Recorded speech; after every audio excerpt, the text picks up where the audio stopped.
ভুল অর্ডার মানে? কি ভুল অর্ডার? আমি যেটা অর্ডার করেছি ওইটাই আমি পেয়েছি। আপনার অর্ডার ছিল 500 টাকা, আমি 5000 টাকার অর্ডারটা আপনাকে দিয়ে চলে গেছি। আরে আমি যেটা অর্ডার করেছিলাম ওইটাই আমি পেয়েছি। আমার কাছে কোনো 5000 টাকার অর্ডারের কোনো কিছু আসে নাই। আপনি যান, এখন যান। আপা আপনি একটু কাইন্ডলি চেক করে দেখেন না জিনিসটা। আরে আমি বলতেছি না যে আমি যেটা অর্ডার করেছি ওইটাই আমি পেয়েছি। যান তো, যান, এখানে বিরক্ত করবেন না।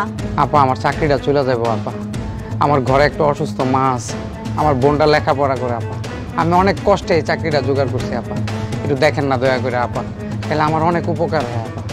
দেখেন, আমি বারবার এক কথা বলতে পারবো না। আপনি এখান থেকে যান, না দারোয়ান ডেকে কিন্তু আপনাকে ঘাট ধাক্কা দিয়ে বের করবো। যান এখান থেকে। আপা প্লিজ একটু দেখেন আপা, বিশ্বাস করেন আমার চাকরিটা চলে গেলে আমি অনেক বিপদে পড়ে যাবো আপা, একটু দেখবেন। যত সব। আপা একটু দেখেন না আপা, আমার চাকরিটা গেলে আমি অনেক বিপদে পড়বো আপা।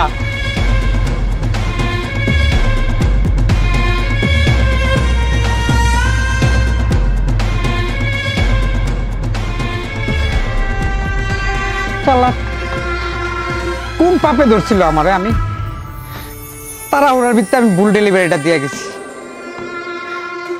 আমি 5000 টাকা জোগাড় করবো কই থেকে এখন?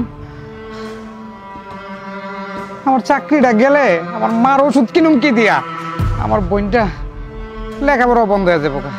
একটা চাকরি মিলানো যে কি কষ্ট, আমার চেয়ে ভালো কেউ জানে না। জানো আজকে একটা কাজ করেছি আমি। আরে আমি এই যে 3 পিস অর্ডার দিয়েছিলাম মাত্র 500 টাকা দামের। আচ্ছা ভালো কথা, কিন্তু 5000 টাকা দামের 3 পিস পেয়েছি আমি। আল্লাহ, বলো কি, কোনো অফার ছিল? আরে এত টাকা কেউ অফার দেয় নাকি? ডেলিভারি ম্যান ভুল করে আমাকে 5000 টাকা দামের 3 পিস দিয়ে গেছে। আল্লাহ, কি বলো? তাহলে ওকে ফেরত দেবো বলছি এটা। আরে রাখো তোমার এগুলা নীতি কথা। কেন? এটা আমার কপালে ছিল, আমি পেয়েছি, আমি কেন ফেরত দিব? আর 3 পিসটা না আমার খুব ভালো লেগেছে, আমি আর এটা ফেরত দিব না, এটা আমি বানিয়ে পড়ব। না না, লোকটা অনেক ক্ষতির সম্মুখীন হবে। দেখো 500 টাকার জায়গায় 5000 টাকার জিনিসটা আসছে, এটা কিন্তু তোমার রাখাটা উচিত হবে না, ঠিক আছে? চুপ থাকো তুমি। আচ্ছা ঠিক আছে, তুমি যেটা ভালো মনে করো, সমস্যা নাই। আর শোনো, আমাকে 5000 টাকা দেওয়ার কথা, সেন্ড করে না তো এখন আমাকে। আচ্ছা ঠিক আছে, দাঁড়াও।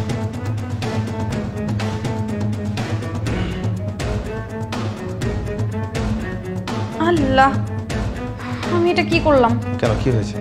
ডেলিভারি বয়কে মানে সার্ভিস চার্জ 100 টাকা দেওয়ার কথা, আমি 100 টাকার জায়গায় 10,000 টাকা দিয়ে দিই। হোয়াট? ও মাই গড, এই টাকা তুমি ফেরত পাবা? ইম্পসিবল, মনে হয় না তুমি এটা ফেরত পাবা। এর মধ্যে তুমি তার ভুল ডেলিভারিটা ফেরত দাও নাই। সেটাই তো, ওরা কি আর এই টাকা ফেরত দিবে? আমার তো মনে হয় না। একটা কথা আছে, প্রবাদ আছে কিন্তু, যেমন কর্ম তেমন ফল। যে কাজ করুক না কেন, ঠিক সে তার কাজের পরিমাণ পেয়ে যাবে। কি ব্যাপার, এই সময় আবার কি আসলো? আচ্ছা আমি দেখছি।